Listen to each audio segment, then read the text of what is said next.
From deep in the heart of Central Texas, it's the Best of the Outdoors podcast. Brought to you by Texas Fish and Game Magazine, the voice of the Texas outdoor nation. I'm your humble host, Dustin Warncke, associate publisher here at Texas Fish and Game, and man, am I excited that you are a part of our show today. I'm so excited to have you listening.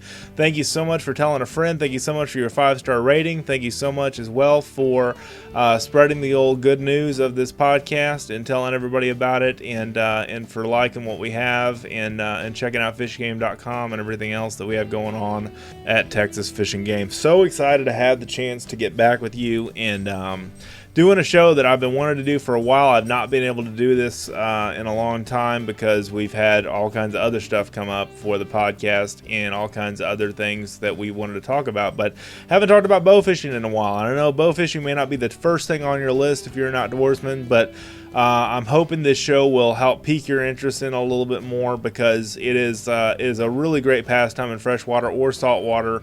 It's a social sport. It brings people together. It's family in the outdoors. It is just so vitally important to the ecosystem and everything else, and just a great challenging sport to get outdoors and to shoot some fish. So we're going to have my guest Marty McIntyre, GARQUEST Bowfishing guide and owner of that guide business, and just an incredible guy. I've had him on. He's been a good friend of mine for the last, I guess it's been 8 years now. I've met him in 2011 and it's 2019, so I guess that's about 8 years. And I met him off of, and I'll tell this story in the podcast, but I met him off of a bow fishing trip that I won that he gave away to one of the 3D clubs that I'm a part of, and I just really have loved working for him ever since. Do his website, do some of his marketing stuff, and just really get out there and get him some traction. So these podcasts are good. I always have him on as my resident bow fishing guide because he is just such a wealth of knowledge. He has bow fished a lot of the United States, a lot of different states. He holds state records and lake records currently in a lot of different lakes for bow fishing and that class of fishing, and it does rivers, streams, lakes, uses his GoPro, uses a professional, a regular camcorder camera to film a lot of his stuff. I mean, there's just a lot of great videos that I've got at garquest.com for your listening and watching pleasure that you can check out that I've done for him over the years, and it's just been a blast getting to know this stuff. And I just got addicted to bow fishing because it is just such a great sport to practice archery, to get out there and enjoy things, to help the ecosystem out, and there's just a lot of benefits to it, and we'll talk about that in this show. So before I forget that, I'm going to put some stuff in the show notes. Obviously, the events that I talked about in the last podcast are coming up in June. We're in June when this is releasing, and I just wanted to put some stuff out there. I'll put everything in the show notes. The Texas Airgun show, you've got the Backcountry hunters and anglers events that are coming up. I'll put those in the show notes again. My buddy Jeremy that I had on last 2 weeks ago, last podcast was a really good guest, and I've got something that's coming up with him on the same date that I've got the Airgun show. So lots of fun things happening in the outdoors. There's tournaments. There's all kinds of different things that are going on right now. If you check out our website at fishgame.com and sign up for our newsletter, it is free, and you can check out all that stuff and have a lot of fun with your summertime activities with some of the things that we're promoting at fishgame.com. And we're also doing this is pertinent because it's relevant because it is a fishing episode, even if it's fishing with a bow. Power Pole is doing a program right now with us called Fishing Strategies You Can Trust. Power Pole's slogan for this program is we build trust, and it is all about the service that Power Pole provides. And I highly recommend that you check out this digital special program. I've authored 2 or 3 articles. I can't remember which ones I've authored, but it's at least 2 articles that are there about customer service and about kayak fishing. And then I think there was one more that I did. It's been a while since I wrote those, so I can't remember right offhand. But anyway, you can check that out at fishgame.com. If you look at the slider that's at the top of our page, you'll see the current issue go back and forth with different opportunities for you to click on and read the current digital issue. And then you can also check out the digital program. It is free, and the content in there is free, and there's a lot of really good, rich stuff for you to help you with your freshwater fishing, saltwater fishing, flipping, casting, whatever. There's just a lot of different information there for you to consume, and we're doing email blasts for them this month and last month for promoting the content that's in those. So anyway, lots and lots of great content there for you, besides our regular fishgame.com blog and our newsletter content. So without further ado, let's get into this podcast with Marty McIntyre from GARQUEST. Here we go. Joining me on the phone, Mr. Marty McIntyre from GARQUEST Bowfishing. How are you doing today, Marty? I am doing well. Survived the weekend. All right. That's right. What have you been up to lately, buddy? Well, Memorial weekend kept me pretty busy. We were fishing every night of that one and trying to stay out of the crowd. Yeah. No, that's good. So a lot of boat traffic on Memorial Day weekend, I'm sure, right? Oh, yes. Pleasure boaters and that kind of stuff. What lakes were you fishing? Right. I fished Belton. Okay. In fact, I fished Belton all weekend. That was a weekend. That was a lake I stayed on. Okay, cool. I was just curious. Close to home. So, and you've moved to your physical house location now, but you basically still fish Belton and Stillhouse pretty regular, right? Right. Belton and Stillhouse are still my home lakes. Okay, Yeah. and that's I just cool. moved around the other side of Temple. The north part. Yeah, no, I'm with you. And the funny thing is, I was going to bring this up because you and I haven't talked about this in a while. You fish Stillhouse Hollow in Central Texas and Belton, and you fish Lake Belton, in Belton proper. It's like two different lakes in a lot of ways, even though they're darn near adjoining each other. Because your fish in Belton are like for the advanced and intermediate, and your fish in Stillhouse are like, they're a lot slower, a lot more lethargic. Am I right? Stillhouse is a whole lot clearer. Okay, So that's what I was going on. Stillhouse, when you see the fish, they're a lot deeper than you will see them in Belton. Okay. I mean, and they're 10 or 12 miles. I don't think they're 12 miles, probably 7 or 8 miles apart. Yeah. My other where I lived before, I lived right between the two of them, so I could split and go either way. Right. Now I live right above Belton, so Belton's my closer lake. I did fish Stillhouse last week, and we saw some really, really big fish. In fact, I think we're saying it was about 70-pound grassy we saw. Grass carp. Wow. But you see them, and if you don't get on them right away, they're gone. They're gone. Yeah, they're pretty smart fish. Whoa, that would have been a hoss of a grass carp because as long as they are, to get them that fat, that's really good.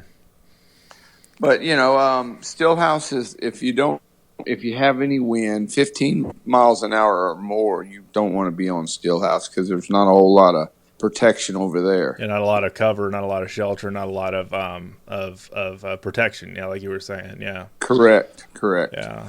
Now, with the water as high as it is, there's a whole lot of water to fish. Right. In fact, one of the islands, it's probably less than half the size it usually is. Oh, goodness. And we were fishing all over the top of it and doing pretty good. We were back up into places I had never been fishing before. We're up in the off roads that go around that lake that are normally way out of the water. Okay. I was just curious. That's really cool.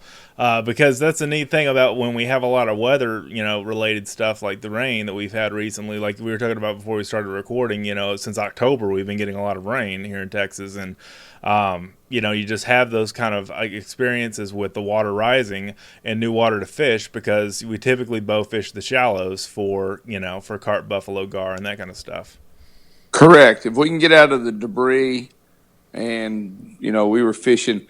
In fact, I was relating rabbit hunting to the last couple bow fishing trips I've been because the buffalo were bouncing out of the bushes. They were down underneath the bushes in the fence lines, and they were just flying out of the fence lines.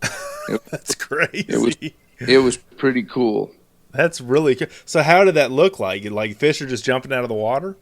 Yeah, well, they were coming out from under the bushes. We wouldn't see them, and then dart out from under the bushes and we were having to shoot them on the run.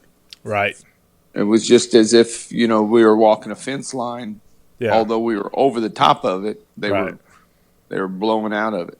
And the water was so clear you could see them with no issues. Oh, my goodness. I've got to get out and go with you again, man. It's been too long. But it has been a while. It has been a while. But I just, the thing is, Marty, as you know, you got me addicted to the sport of bow fishing. And there's two things that stick out to me about the sport, because I know a lot of folks don't bow fish, or a lot of people are learning how to, and a lot of people have interest in it. But the main thing is it's a great sport as far as, a challenge. And it's also a very... it's a very entertaining sport and a social sport, kind of like dove hunting is, where you sit around and just, you can talk, you can play music, that kind of stuff. You can't do that on a lot of sporting outings that we do. Absolutely. And you're right there next to each other. You're not, you're not 25 feet away. You're within arm's length away from each other, just carrying on a conversation. And then all of a sudden a big fish interrupts your conversation and you go to flinging arrows. And Marty goes, "Yo, big fish, right there, right there." That's exactly the way it goes. Yeah. That's right. And but that's the thing I've always enjoyed about your boat, because it's always laid back. It's always cool. I've been fishing with you since 2011 when I got kind of addicted to the sport. And the thing is that also a lot of people, there are a lot of rod and reel fishermen out there that are kind of anti-bow fishing, but I mean it helps the ecosystem if you think about all the carp and buffalo and other fish that are sucking up all those bass eggs and everything else. People neglect to figure out that kind of stuff, that we're removing those invasive fish from the water, even some native fish like gar and buffalo from the water. But I don't, again, I see it as a great all-around challenge and great all-around for the environment. Right. And most people, you're right, most people do not look at it as we're removing the fish that don't have any predators. Right. Once they hit 2 pounds, there's not a predator in the water. So what are they going to do except just feed? Yes. And buffalo and gar do not care what they feed on. Right. Bass or whatever. And everybody says, well, buffalo's a trash fish and it just eats plankton. No, sir. No. We have shot buffalo in the midst of shad, and we bring them in the boat, and they're spitting minnows out of their mouth where we upset, but they were in there literally feeding on the minnows.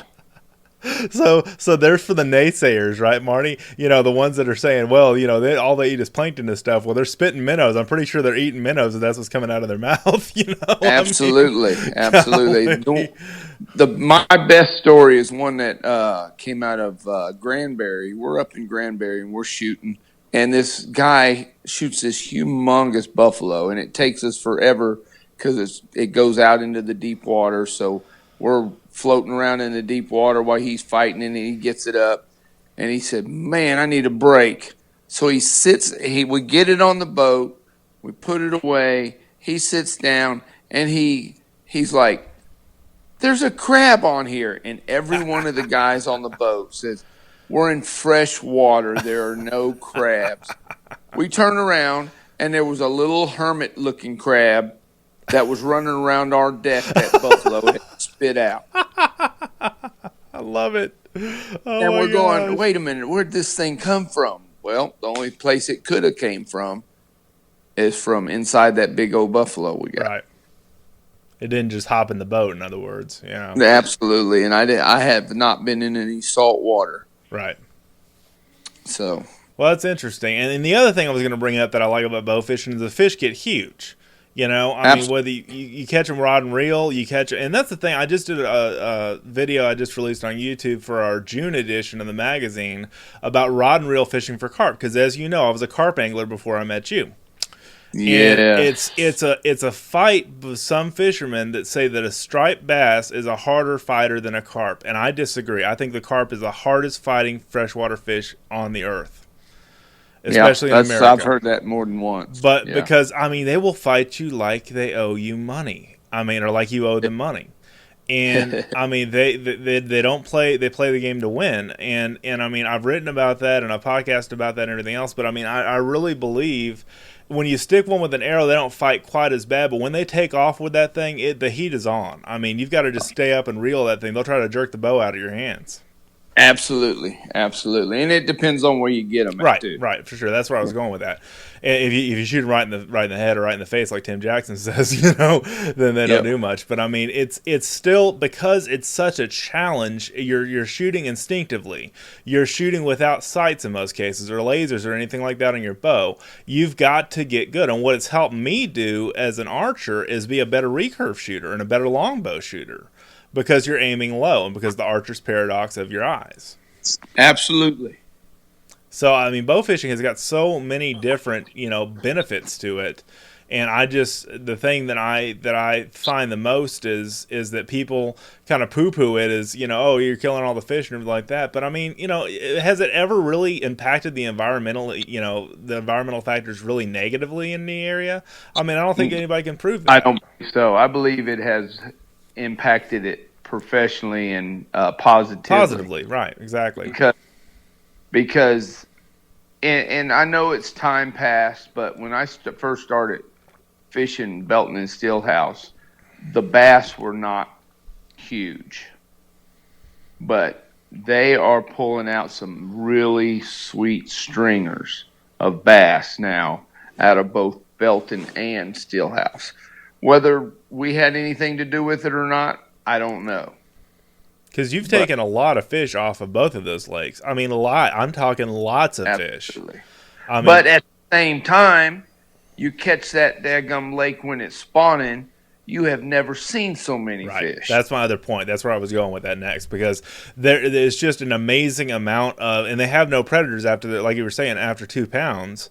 I mean, what else are they going to do? Look at Lake Austin. You and I have fished Lake Austin before.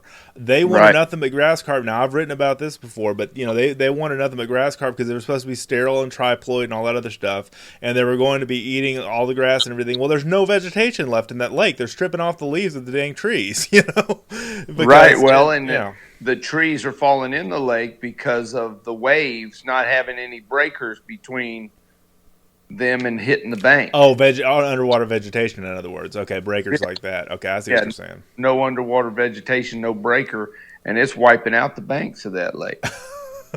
I mean, you talk about environmental impact. There's things that people think that are good to do for the environment to make that a better bass lake, and it's not that good of a bass lake anymore. You can ask any bass fishermen about that. Oh yeah, I've had several bass fishermen tell me that it has dropped. When they loaded it up with all the grass carp, it was one of the top lakes, and bam. Same with Conroe. Right. Conroe has no vegetation whatsoever. And from what I'm hearing, they've got some torpedoes in there running around, grass carp that are 6 and 7 foot long. Torpedoes. I can just see a fish, going through the water like a torpedo. Wow. Oh, and that's what they look like. I mean, they're humongous. Oh my gosh! And you can't shoot, but you can't shoot grass carp at all in that lake. Is that right, or what's the rule? Yeah, Conroe, you cannot shoot grass carp at all. But you could shoot other, I hate to say the word trash fish, but we fished a tournament there not too long ago, and it was the only other fish we saw happened to be a lake record common, because we put it in a boat and it was a lake record. But that was the only other fish we saw besides grass carp. So for a whole 12-hour tournament. Golly, they've kind of taken over. Wow. And now the catfish are humongous because the other fish have nowhere to hide. Right. It is a fantastic catfishing lake. Yeah, it is. And they're all big catfish. I mean, you can get little ones too, but there are some huge catfish coming out of that lake. Well, as you know, the Bassmaster Classic was held there in 2017, and then the show was held in Houston. The expo and everything was held in Houston for Bassmaster. But now Major League Fishing, the newer Big Bass League is doing fishing trips now. And Conroe was on one of the lakes I was on back in February while they were there filming, and that was kind of cool to watch. the guys catch bass out of that lake and do their thing with MLF, and it was just kind of cool to see all the cameras and all the chase boats and all this other stuff that was going on. But yeah, at the same time, I'm like, you really have to grind out to get quality fish because of the grass carp. I mean, that lake used to be. So anyway, that's just my point. Is that. I mean, too much of a good thing or too much of a bad thing, I guess, is too much of anything. I don't know. I'm just kind of trying to say. You can overdo anything. You can overdo anything. Yeah, that's what I'm saying. Because, and I would think, just me, and I'm not speaking for Texas Fish and Game here, but I would think if you would legalize grass carp to be shot, there would be some huge grass carp coming out of that lake. I mean, humongous. Absolutely. I think what they need to do in these bigger bodies of water, they need to just put a whole bunch in, and within 6 months, allow us to start bow fishing them. Yeah. Allow them to start pulling them out. Right. That way, they will give the fish the opportunity to do what they were supposed to do, but not overdo. And there's no way we can get rid of every one of them. No but we can start thinning the herd. Right. Right, and at least keep the numbers manageable, and that's more of a conservation / wildlife and fisheries management thinking there, which is really good. Right. Well, I've shot them out of Lake Austin, where it opened up last September to us. Yeah. And I shot some out of there that them suckers were starving to death. They had nothing. They had nothing to eat. I fish with you there too. And that's what you're talking about. They're eating the leaves off the trees. Conroe, you can drive a lawnmower down by the lake and watch the lake erupt because all the grass carp are sitting there waiting for a free meal. Sucking down all that grass. Yeah, those grass clippings. Please throw it in here. Please cut it this way. Throw me some cuttings, please. That's hilarious. Yeah. But it's true, though. I mean, like I said, once they eat and everything, I mean, there's not much more that they eat besides the vegetation. And it does affect the environment. So my whole point is, from a conservation standpoint now I'm talking, it's just about thinking smart, not hard, because it does have an effect, and we've seen 2 lakes in Texas that have that common thread as far as the fish kind of taking over the world. And it was September 2017, I believe, is when they legalized it on Lake Austin. Okay. Was it 17? 17, okay. Yeah. So that's been a year and a half now almost. So right. I've been going down to I've been fishing down there quite a bit, and they've slowed down a little bit, but some nights they're everywhere, you know. Right. Yeah. So there's ample target-rich environment. And the other thing I was going to ask you about is tilapia. One thing that Texas used to be really good with was power plant lakes with tilapia. And with Obama's administration, they were shutting down the coal-burning power plants, which were what our power plants. A lot of our power plants were in Texas, correct? Absolutely. That's just about the first one I knew about that shut down, and it shut down several years ago, was Trading House. Right, Trading House Lake, yep. Trading House outside of Waco used to be the premium tilapia lake. And then we started going to Fairfield and Gibbons Creek, and both of them are closed down now. And Fairfield was the last one to close, and it doesn't have any tilapia in it. Gibbons, same thing. It closed down, and as soon as we had a December rolled around, got cold enough, it killed them all off. Wow. Now the only place now available for any kind of tilapia is Calaveras and Browning, but they're down in San Antonio. And pretty crowded lakes too, right? They're power plant lakes, but they have a whole lot of other recreational stuff. That's what I'm saying. They're pretty crowded. That's what I meant to say. They're very crowded. Because you and I have fished Cali during the daytime, and even like during a spring break week. This is back in 2012. We did that bow fishing marathon. You still remember that night? Right. Oh, heck yeah, I remember. 24 hours of bow fishing. It was crazy. I'll never forget that. But it was cool. But it's just like, and then you people leave their junk on the shores and everything. everything, and they throw up the Plecostomus because they're overtaking the lake, and they just rot on the bank, and it's just there are a lot of unsavory things about fishing. But at the same time, I mean, that's just part of what you have to deal with is cast netters and wind, which are your major things for tilapia. Correct, correct. But I wrote about that in a couple of articles. Hunting the Water Ghost was what the title of one of my articles about tilapia fishing. But it's just one of those things where I kind of miss that these power plant lakes are going, but they thrive in that warmer water, and that's why power plant lakes were so successful. Is that correct? Correct. Yes. So even though they're an invasive species and you have to remove the intestines and all that other stuff, it's been that way since I can remember as a kid with tilapia. Still a great tasting fish and still a lot of fun to shoot because they are so wary and so smart and have such good eyesight in clear water to see if you're going to pull back and shoot at them. I mean, they're really smart fish. Yeah, it's kind of like hunting turkey. Yeah, that's what I equate it to as well. In fact, you're the one that taught me that. They're paying attention inside and outside of the water. It's not like everything else, all the other fish are mainly worried about what's in the water. It's going to eat them. They pay attention outside the water too. Yeah, that's smart for fisher birds or bow fishermen or whatever. Yeah, there's right. a lot of predators because they're smaller fish. But I'm looking back at some of the photos that I had on my other screen right now on my computer. I've got dual screens here, and I've got the first Fairfield trip was the one that was recorded. And you talk about a mess of fish, man. I mean, I don't know how many tilapia were there, but good night. You remember that photo? I've got it up on your website. Man, I've been at Fairfield so many times, and sometimes you'd think it was empty of fish, and then other times you can't even reel your reel in fast enough. Yeah, because they're just everywhere. Yeah, that's a good point. But, it's just kind of a passing of an era, I guess, with some of the tilapia going. But, I mean, there still are lakes that have them. I mean, Cali and Brawning are very, very, centrally located at San Antonio and very popular lakes. But, I mean, those plants are still going or no? Do you know? As far as I know, they are. Okay, cool. I was just curious. But I'm not even sure about that because they did it. Every one of them had a deadline. Yeah, no, I remember that. So it's just one of those things. And obviously, one of your things is Trophy Gar with Choke Canyon and some of the South Texas lakes. Tell us a little bit about that. Well, it's just it's a 6-hour trip. We go out and we look for alligator gar. This year, we've already taken 14 or so, and they're not. A lot of them are not what I consider trophies, but as long as the guys that are with me are considering trophies, that's take care of your clients. And they've been, I think the smallest one was almost 5 foot.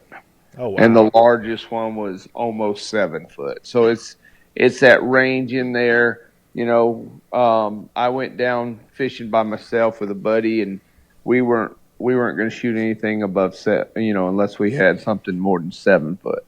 Right. So, it was, and we saw several that day. We saw 5 or 6 that day, and 2 of them were easy 6 foot. But it's just, it's clear water, so you can actually see what you're shooting at. We had that big issue with the Trinity River getting shut down to bow fishermen. Pretty much. It's not shut down, but you can't shoot anything more than 4 foot. So, why go there? At all during the day or night, right? Correct. Yeah. We're not going to drive 2 hours to shoot a 4 foot fish. Right. And the Trinity's a hard shooter anyways. It's because it's a muddy water. Yeah. You don't see the fish until it breaks the surface. So it's a hard shooting body of water. So anyway, this new rule affects the Trinity River and Lake Livingston, or just the Trinity River north or south of Lake Livingston, or what? I don't think they've written it up totally. Okay, but it's coming to effect in September either way, right? Right. But it's 4 foot fish, alligator gar, 4 foot alligator gar. So they closed it down and just reopened it, but they closed it down from 287 to 7. So you could still fish below 7. Okay. I just curious. And that runs into Highway 19 and then Lake Livingston. Okay. So So you could north. still fish that part. I don't know where the boundaries are going to be for this. Okay. I was just curious. Hopefully it'll be, above 7 or 21, Highway 21, somewhere around there. Well, I bring that up because it's something that affects, the bow fishing public really came up in arms, but it was almost too late to do anything about, changing anybody's mind about the law on the official side. But it was definitely something that united a lot of people in the bow fishing community. Would you agree? Absolutely. But it was a done deal before we Right. went to the meeting. It was just a Formality, I kind of. yeah, the meeting was a formality. It was, and to make it, there was no rhyme or reason for this. Right. Because anybody that knows bow fishing and knows rod and reel fishing, that rod and reel fishing is going to catch a whole lot more alligator gar than the bow fishermen. I had guys come down here 5 years in a row before they got their first fish. Wow. And they were, you see them, but you just don't get shots, or you're not fast enough to get a shot, or when you see it, you give that 3-second, oh shit look, and the fish is gone, know? Yeah. But there's just, there was no rhyme or reason, because the one fish a day, one alligator gar per day, per person is a legit rule. But to put it off limits to us, I didn't think that was very legit. Yeah, I understand. And like I say, a lot of guys that got up in arms, but it was almost like Lone Star Bow Association sent out something to its members, and of course I'm an officer over there. And a couple of the other bow fishing groups, I know the Bow Fishing Association of America, or the Bow Fishers of America, I forget what that group is, or the part. Yeah, BAA. BAA, yeah. Did a lot of activism on that too, but seemed like it was a little too late, but the thing that I worry about with the laws like that is the fact that where does it draw the line? What other lake's going to be next? And a lot of other people said the same thing. Absolutely, and that's if they can say that it's working in one lake, it'll be a whole lot easier to pass it in another lake. Sure. Body of water. Yeah, exactly. And so, but I understand their point though, in a way, as far as a trophy 7-foot gar is what, 30 years old on average, something like that. It's pretty old, right? Right. Yes. And that those fish don't just come everywhere, but at the same time, a lot of us, me and you included, for big trophy gar like that, preserve that as a trophy and sometimes use the meat. Right, absolutely. Cut out the big old backstrap steaks out of it and grill it or fry it or whatever. There's a lot of different, minds that now some people I know just discard them, and that's not, that's a whole another topic. But at the same time, there's enough responsible people that fish with a bow that I think have the best mindset of conservation in heart. And you've shot a bunch of trophy alligator gar, so that's why I bring you on the show, because Yeah, well, and I'm not gonna allow anybody to shoot more than one, and I'm not gonna allow anybody to shoot. If you get your one, you're done. You're done. You're finished. Sit in the back of the boat. We can still fish, and you can still shoot carp, gar, regular gar, and stuff like that. Right. But right. And I had some guys out, and they seen about a 4.5 footer, but we had seen several that day, and I said, "Well, it's your call. Yeah. That you can only shoot. You can only shoot one a day, so it's your call." Well, it's funny you mentioned that. I shot. I'll never forget, in the back of your boat one time. I was kind of riding in the back and letting the new guys fish up front, and I shot at probably, I guess, about a 3-foot gar. Wasn't very long nose gar. Out of their boat with a Hail Mary shot. And it was one of those things where I didn't think the shot was going to make it, and I hit that gar, and he jumped like 3 feet up in the air. I laughed so hard. They like to tail walk. Yes, got it, man. So just a lot of memories to be made bow fishing. And my son is getting to be almost 10 years old. He's pulling a bow back now, and I'm pretty sure he can pull back one of your Matthews Genesis or your Genesis kids bows. Right. The thing is, he's right-handed, but he's shooting with his left eye, so I'm still working through that. But, Right. Anyway, that's But yeah, he's at that age, man. I Yeah. remember that. I remember that kid was a baby. Yeah, I know. I do remember. That's you and I knew each other. He was 2 years old when you and I met each other for the first time. So, Wow. But that kid's almost 10. But Riley, your granddaughter. I mean, goodness. I mean, I've seen her grow up and just be an incredible young lady. So. Yep, and she's an incredible shot. I got to work to keep up with her. Yeah, that's right. Those kids sometimes can school us older guys, right? That's it.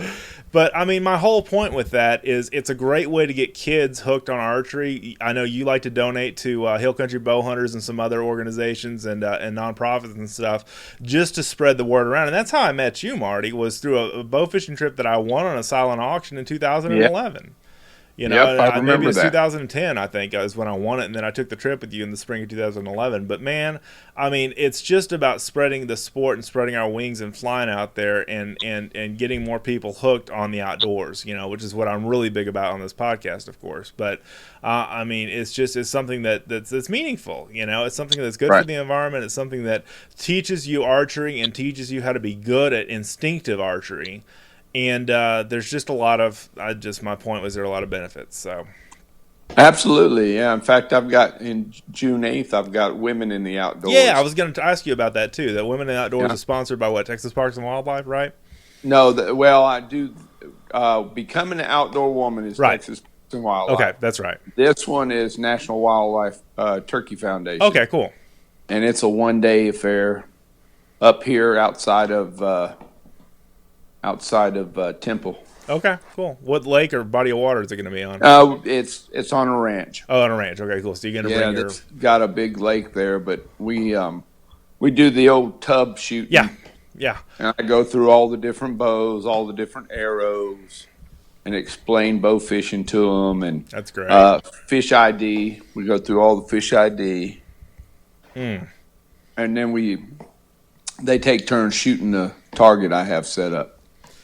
I mean, one of the things I love, the target in the water, the gar target looks so real, you think it was a real gar if you didn't know it was fake. Oh, absolutely. I got people walking up to the tub all the time. You can't shoot that. Yeah, exactly. That's hilarious. But the thing I honor you about, Marty, is the fact that you reach out to the youth and you reach out to the women and you're all inclusive and you're a great teacher. I mean, I learned everything I know about bow fishing from you originally. And, that's the thing I really appreciate about you is you're all about including all, people that aren't necessarily your typical bow fishermen, Well, and that's my favorite audience, first timers. Right. And you get mama involved, you got the whole family involved. Yeah, and it's a family tradition to go bow fishing with Marty. Well, and there's been several ladies that I have had in class, and they come back with their whole family. Right. Yes. That's solid, man. I mean, that's great. And I mean, the thing about that people don't realize about bow fishing is that it does bring people together, but it's a communal sport, but it also instills togetherness, I guess is the best way to say that, because it's such a intimate sport in a way that you're having fun, but you're close to each other is what I mean to say.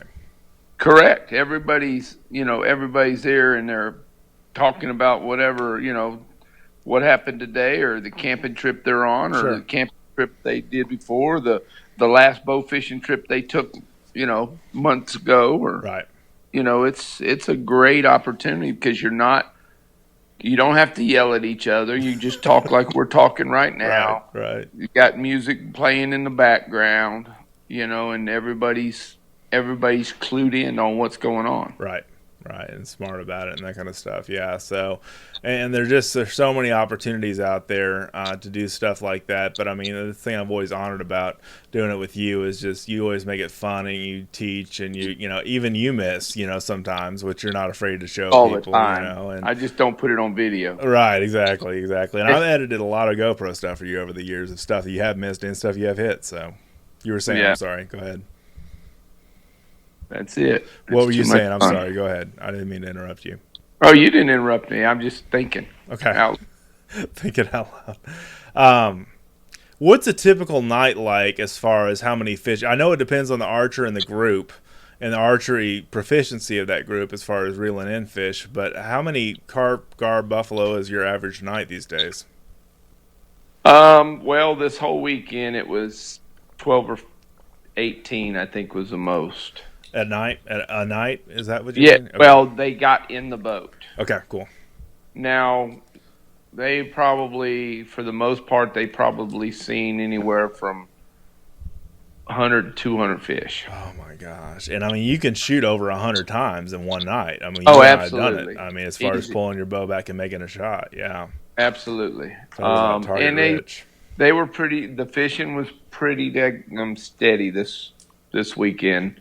The last day, Monday night, was probably the slowest. We didn't see a whole lot of buffalo. We seen more gar, and I think it was because of they're trying to drain these lakes back to normal. Right, right. And I think they have so much water going out of the lake that it dropped. The water dropped at least 3 inches from the night before. Oh wow. So I mean, it's going down. It's going down quick, getting back into the banks because Temple Lake Park at Belton is underwater. Oh wow! I didn't realize that. Goodness. Oh yeah, it's been underwater for a while. For a while now, yeah. You and I used to launch out of there too. Yeah, well, and I haven't been able to launch there for I want to say a month. What do you tie up to the playground? I mean, Yeah, you go beach through your the boat. playground. You try not to hit a barbecue pit. Right, exactly on the way out. Yeah, with your prop. Oh my it. gosh, that's funny. But Yeah. go ahead. No, you go ahead, buddy. I just Ballora and back in the Fort Hood area where Cowhouse comes in, that was all up in the fields and flooded. Goodness. So I mean, it was some good good water this weekend. Goodness. That's great. And obviously, I've written about saltwater bow fishing, which I know you've not done a ton of, but I mean, you've got stingrays, you've got mullet, you've got a wide variety of different sheep's head, that kind of stuff that you can fish on Texas, Louisiana, both, right? Correct. Yeah. Well, if I do any kind of saltwater, I go to Louisiana. Right. And it's not really salt; it's kind of brackish, like marsh, right? Reds and sheepheads. Yeah, which reds are legal to shoot with a bow there. Yeah. Correct. And I even talked to their game wardens at times, and they said it hasn't done anything but help the fish. Right. They haven't seen any deterrent why to stop. And they're talking. You got rod and reel guys. They catch and release, but did the fish survive? You don't know. Yeah, it swam off, but that's all you know. Yeah. So, and we can shoot and bring them in the cooler. We shoot quite a few reds, quite a few sheepheads. The stingrays down there they're just little skates, about 8 or 10 inches around. Yeah, they're not real big. Yeah. Oh, not at all. Now, I've been in North Carolina fishing big rays and Virginia, and that's where you get the good, nice rays, size of trash can lids. Wow, and you can obviously punch out, make yourself some sea scallops from those rays, right? Absolutely, and that's exactly what I do. Wrap them in bacon a little bit and put them on a grill. So I don't think we were talking about this on this show, but I mean I've heard that if the circles that you get at the restaurant are perfectly round all the way around and they're not misshaped or misformed at all, they might be stingray and not sea scallops.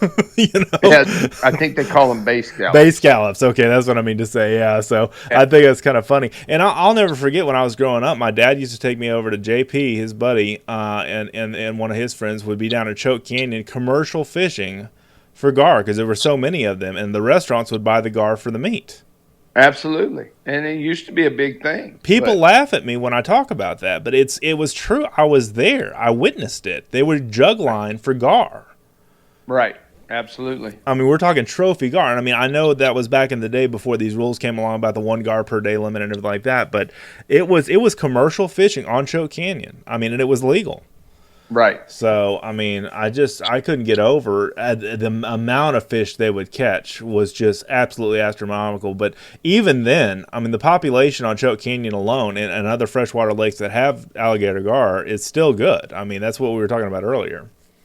Yeah, well, they had a major kill off. Right. They, catch. It wasn't a kill off. They caught a bunch of them and had all the commercial guys come in to choke and catch hundreds of them. And now they're back up, and there's a lot of big ones in there. Yeah, that happens over time. Yeah. So I enjoy this stuff so much, and I just enjoy something that is inclusive of women and kids. That's something that's fun, something that's enjoyable, something that's a great pastime, and something you can do during the summer months. One reason why I wanted to have you on now is because a lot of this bow fishing stuff happens at night, unless you're bow fishing for tilapia during the day. I mean, a lot of times we go and it's still hot and humid, but you don't have the sun to deal with. Correct. Yeah, it's it might be 100 degrees, but it's doable because you don't have the sun beating down. It's a lot more manageable in that case. And I'm writing an article for the August issue on heat stroke, on surviving, not surviving heat stroke, but avoiding heat stroke and heat stress and heat problems. And that's another reason why I wanted to have you on, because it's something, bow fishing, something you can do until 2:00 in the morning from 8:00 at night. Most of your trips run like 8 to midnight, right? Correct. That's my most of my trips are 4 hours. Right. 8 to midnight. Yes. Yeah, that's cool. That's really cool. So, I mean, there's just so much to talk about here, but I don't want to keep you for too much longer, Marty. How do people reach you? The best way is to give me a call, 254-931-3474, or they can go on GARQUEST Bowfishing on Facebook, or Marty McIntyre on Facebook.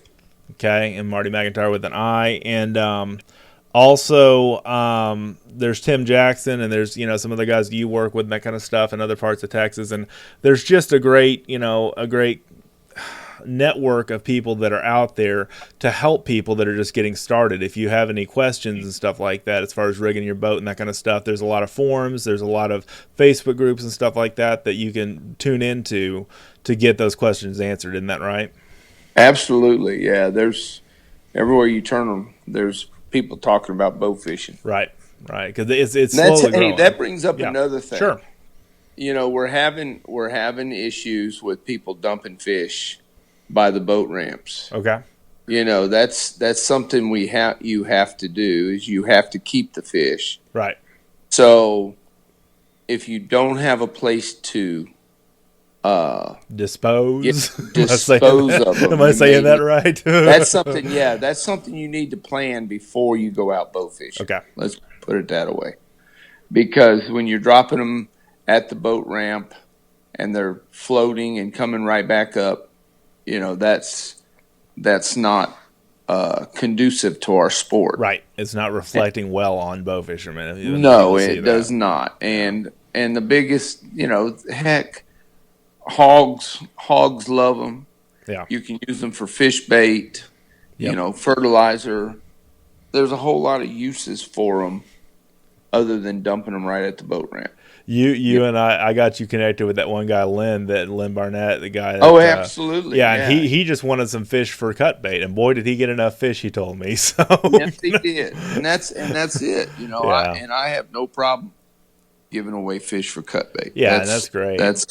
That is a good option for them. Well, and one of the podcasts I did recently on saltwater was guys catching redfish on the coastal the coastal what am I trying to say, shoreline surf with cut shad or cut carp or cut buffalo, because they're so oily. Oh yeah, buffalo is fantastic. Yeah, for that. It'll leave out a oil slick for days. Right. That'll attract your shark or your redfish or whatever in, and it's great for your catfish or your any kind of saltwater fish like that that's going to eat cut bait, because you've got an opportunity to go on a bow fishing trip or call Marty and get bow fishing fish to cut up. And it's kind of a pain, as big as these things get to clean sometimes, but they make a lot of cut bait, as far as fish. They're good eating too. If you like fish, the thing I don't care for them is they're oily. Right. But they fry up very good. They are tasty. but they are also oily fish. Right. You know, Right. when I was eating them, all I was thinking about is I didn't have to have fish oil. Yeah. You know, fish oil tablets. Yeah, I take fish oil for my heart. Yeah, exactly. Yeah, exactly. I didn't need them right now because You got plenty of fish oil there. Greasy fish, yeah. That's funny. Who needs salmon when you can eat carp and buffalo, right? So there you go. Yeah. But that's the other thing I was going to say. Gar. A lot of people that listen to the show may not really believe it, but you've seen me clean like 3-foot gar just because I like the meat that much. Absolutely, and it's tasty also, fried. But as long as you eat it while it's still warm. Right. The best time I had it was we boiled it in crab boil. Right, I've done it that way too. Yep. And it turned out fantastic. Like lobster, kind of, right? We were calling it poor man lobster. Poor man lobster. Yeah, that's funny. And you say that you mentioned that too. I thought it was funny when the last Crosswater Outfitters event that I did back in Lake Belton back in April. I brought because my wife does not like gar.